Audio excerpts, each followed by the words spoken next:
Hello friends, রান্নাঘরে অঞ্জনা আপনাদের সবাইকে স্বাগত জানাই। আজকের রেসিপি আমি বানিয়ে নিচ্ছি পুদিনা পাতার ঘোল।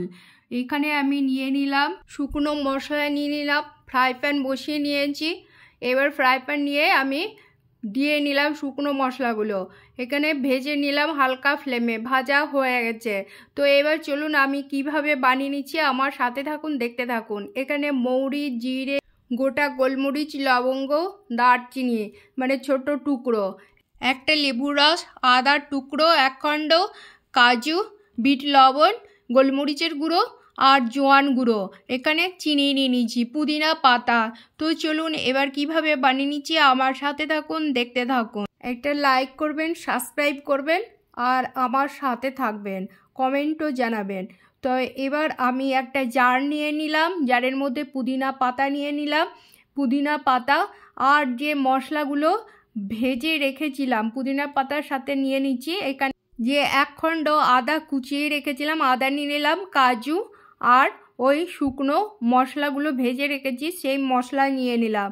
এবার আমি একটু সামান্য পরিমাণে জল দেব আর পরিমাণ মতো যে চিনি নিয়েছিলাম সেই চিনি নিয়ে নিলাম, জল দিয়ে নিলাম। এবার পেস্ট করে নেব, ঢাকা দিলাম। পেস্ট হয়ে গেছে, এই যে পুরো পুদিনা পাতাটা পেস্ট করে নিলাম। এবার আমি একটা বাটি নিয়ে নিলাম, বাটির মধ্যে আমি একটা সাদা কাপড় নিয়ে নিলাম। এটা আপনারা ছাঁকনির মধ্যেও ছেঁকে নিতে পারবেন, আমি ছেঁকে নেব মানে খাওয়ার সময়তে, মানে এটা যদি কোনো গোটা পাতা থাকে সেটা দাঁতে লাগবে না বা মুখে লাগবে না, আমি ছেঁকে নেব। কাপড়টা নিয়ে নিলাম, এই যে সাদা একটা কাপড়। তো এবার আমি একটু সাইডে রাখলাম বাটিটা। এখানে আমি দই নিয়ে নিয়েছি, পরিমাণ মতো দই, পরিমাণ মতো 2 চামচ দই নিয়ে নেব, বড় চামচের মাপ করে। একটা কাপ নিয়ে নিলাম, কাপের মধ্যে 2 চামচ দই নিয়ে নিলাম।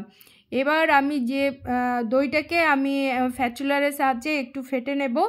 আর যে মশলাটা বানিয়ে নিলাম, এখানে বিট লবণ নিয়ে নিলাম, যে বিট লবণ আর ভাজা মশলাগুলো নিয়ে নিলাম। এবার আরও ভালোভাবে মিশিয়ে নেব, দইয়ের সাথে মশলাগুলো মিশিয়ে নেব, বেশ ভালোভাবে মেশানো হয়ে গেছে।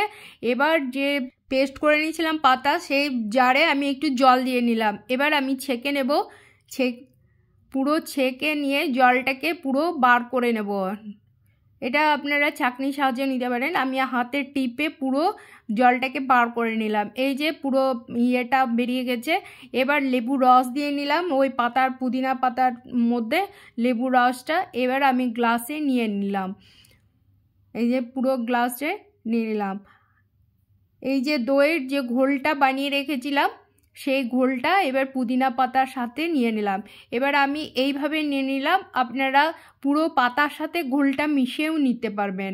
তো এবার আমি পুরো পাতার সাথে মিশালাম না, আমি ঘোলটা চামচে তুলে পাতার সাথে নিয়ে নিলাম।